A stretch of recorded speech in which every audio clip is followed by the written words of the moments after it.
karena mereka semua sudah membeli apa yang Fris jual, yakni daging manusia. Assalamualaikum warahmatullahi wabarakatuh. Kembali lagi di channel Filosof Aprida. Untuk teman-teman yang di bawah usia 18 tahun, ini sih nggak gua rekomendasiin sih untuk nonton video ini karena ada unsur kekerasan di dalamnya ya. Nah, kali ini gua akan bawain cerita serial killer dari Jerman wa. Nah, jadi pada tahun 1990 itu ada seseorang pria bernama Fritz Haarmann yang adalah seorang pedagang baju bekas yang sangat dikagumi atas kebaikannya oleh masyarakat Hannover, Jerman. Nah, dari sini pasti kalian pada penasaran kan, kenapa dia sangat dikagumi oleh masyarakat Hannover di Jerman ini. Sebenarnya ada apa gitu ya kan, sehingga si Fritz ini bisa dikagumi oleh masyarakat Hannover, Jerman. Oke, langsung aja kita masuk. Fritz ini adalah sebuah nama pria yang asal dari Jerman. Dia berprofesi selain berjualan baju bekas, dia juga menjual sebuah daging dengan harga yang sangat-sangat murah. Berkat itu masyarakat terutama restoran-restoran nih Wak, masih mampu untuk menyediakan sebuah daging untuk diolah sebagai bahan pangan restoran mereka ini Wak. Nah, di tengah perekonomian Jerman yang kala itu sedang memburuk akibat dampak dari adanya Perang Dunia Pertama, masyarakat di sana menganggap Fritz adalah seorang yang ramah dan tidak berbahaya Wak. Karena gak kelihatan sama sekali tanda-tanda kejahatan dari dirinya si Fritz ini. Bahkan polisi di sana juga menyukai Fritz ini Wak, karena selain dikenal baik, dia juga merupakan salah satu orang yang bekerja sama dengan pihak kepolisian sebagai informan ya guys ya, ataupun informan. Lahir pada tahun 1879 dengan kebiasaan dimanja oleh kedua orang tuanya, maka Fritz memiliki sikap yang kalem dan sangat lemah Wak. Akhirnya sang ayah memutuskan untuk mendaftarkan Fritz ke sekolah militer. Namun hal itu ditolak karena setelah dilakukan pengecekan, Fritz dianggap memiliki sebuah riwayat penyakit epilepsi dan didiagnosis gangguan mental sejak dini. Dan di tahun 1913, Fritz yang ketika itu sudah berusia 34 tahun, itu pernah dipenjara selama 5 tahun Wak, akibat ketahuan mencuri. Setelah ia bebas, ia memutuskan untuk mengambil kesempatan luang untuk berjualan daging. Kebetulan pada saat itu kondisi Jerman waktu itu sedang menurun. Ia menjadi sangat-sangat terkenal ketika itu karena keramahannya dan juga harga daging yang dia jual itu sangat-sangat murah meriah atau bisa dijangkau masyarakat Jerman pada kala itu setelah Perang Dunia Pertama. Namun masyarakat di sana waktu itu sama sekali tidak ada yang curiga dengan daging yang dijual sama si Fritz ini Wak.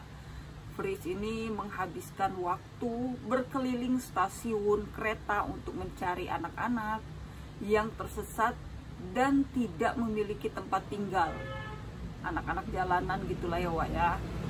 Dimana dia melakukan aksi ini dengan cara menggigit kerongkongan dari anak-anak tersebut hingga putus Wah.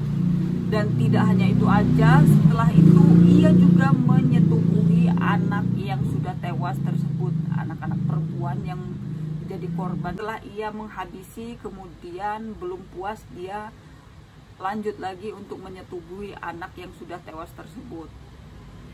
Setelah memuaskan hasratnya, ia lalu memisahkan kepala, tangan, dan kaki dari badannya ini Wak. Parah banget sih ini.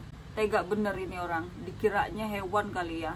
Nggak ada rasa takut-takutnya. Setelah itu dia pun mulai mengolah daging-daging itu sesuai dengan bagian-bagiannya Wak. Dimana daging yang memiliki tekstur yang keras ataupun alot itu dia giling sampai halus untuk dijadikan sebuah sosis daging. Sedangkan bagian-bagian yang tebal dagingnya dan lembut itu akan dipotong-potong dan dia jual seperti layaknya daging babi atau daging sapi yang sudah dia timbang dan sudah dikemas rapih seperti daging-daging halayaknya, daging yang bisa dimakan gitulah ya. Setelah selesai memisah-misahkan daging tersebut, Fris selalu membuang sisa-sisa jasadnya ini ke sebuah sungai yang bernama Sungai Leane yang terletak di pinggiran kota. Aksinya ini dilakukan sekitar 6 tahun lamanya, Wak, dan diperkirakan sudah menghabisi lebih dari 50 anak-anak. Bisa lebih, tapi yang dirata-ratain itu sekitar 50 anak. Dan dari aksinya ini dia mendapatkan 2 keuntungan, di mana yang pertama dari hasil penjualan daging anak-anak tersebut, dan yang kedua ini dia meraup keuntungan dari menjual baju-baju bekas yang digunakan oleh korban-korbannya ini, Wak. Jadi selain dia menjual daging-daging korban yang sudah dia di korbannya itu, baju-baju bekasnya itu pun tidak dia buang, guys, dijadikan duit juga dengan cara dijual sebagai baju-baju bekas gitu. Parah banget sih ini, semua orang dijadiin duit sama dia ini. Gak tahu ini orangnya seperti apa, tapi yang pasti ini nggak ada peri kemanusiaannya sih. Dia pun dikenal sangat sukses dalam usahanya berjualan daging dan menjual baju-baju bekas. Pada zamannya itu, ya Wak, orang-orang yang kehilangan anak ini hanya bisa pasrah karena pada kala itu orang-orang di sana masih percaya tentang sebuah mitos bahwa adanya vampir gitu, Wak. Jadi mereka nggak menjadikan masalah gitu, nggak dibesar-besarkan dengan adanya anak-anak mereka yang hilang, karena di Jerman kala itu masih percaya dengan mitos bahwa adanya vampir. Ya mungkin pikir mereka anak mereka itu dimakan sama vampir, tapi justru sebaliknya, yang mana mitos itu masih sangat dipercaya oleh penduduk setempat di era itu, Wak. Dan aksi Fris Harman ini pun harus terkuak ketika ada beberapa laporan dari anak-anak kecil yang menemukan beberapa tengkorak manusia saat hendak bermain di sungai. Dan ketika dilakukan sebuah investigasi lebih lanjut, betapa terkejutnya polisi menemukan sekitar 22 jasad anak laki-laki dengan kondisi yang sudah tidak terbentuk lagi, karena daging-dagingnya ini sudah diambil oleh si Fris ini, sudah dijual dan sudah dimakan oleh manusia-manusia di Jerman di kala itu. Dan akhirnya 2 orang detektif pun yang berasal dari Berlin itu dikirim untuk menyelidiki kasus tersebut, yang kemudian berhasil menangkap basah ketika seorang Fris sedang menyerang remaja di pojok stasiun kereta api. Ketika polisi menggeledah rumahnya, Wak, betapa terkejutnya, dan polisi langsung mengatakan ini adalah salah satu mimpi buruk yang pernah saya temui, kata polisi tersebut, di mana mereka menemukan sebuah bercak darah manusia yang memenuhi lantai beserta tembok-tembok rumah Fris ini, Wak, serta ditemukan sebuah panggangan tempat Fris membakar daging untuk merontokkan bulu-bulu mereka ini. Dalam pengakuannya, ia lupa berapa banyak korban anak yang sudah dia habiskan. Dia bilang bisa saja 30, 40, 70 atau bahkan sampai dengan 80 lebih korban mungkin yang sudah saya habiskan. Ini pengakuan dari Frisnya langsung. Dan dia mengatakan hal ini Pak ada rasa belas kasihan itu dengan ekspresi tersenyum, Wak. Dia mengatakan hal tersebut tanpa ada rasa nyesal sama sekali. Ya Allah, parah sih ini orang. Dan yang paling bikin ngeselin lagi, Wak, ketika ada seseorang ayah nih datang dengan membawa foto anaknya, ya, pas waktu datang ke persidangan dia itu malah berteriak. Fris ini malah berteriak pada seorang ayah tersebut. Dia bilang kalau dia tidak merasa menghabisi anak tersebut karena alasan sangat konyol gitu ya, Wak. Karena alasan anaknya ini dianggap terlalu jelek untuk dijadikan korban. Astagfirullahaladzim. Sambil dia pun tertawa terbahak-bahak dan mengejek semua orang yang ada di sana. Karena mereka semua sudah membeli apa yang Fris jual, yakni daging manusia. Ya Allah, parah sih ini orang. Sumpah nggak ada rasa nyesel, malah dia tertawa terbahak-bahak. Ini ada yang konslet dengan otak ataupun dengan dirinya si Fris ini, guys.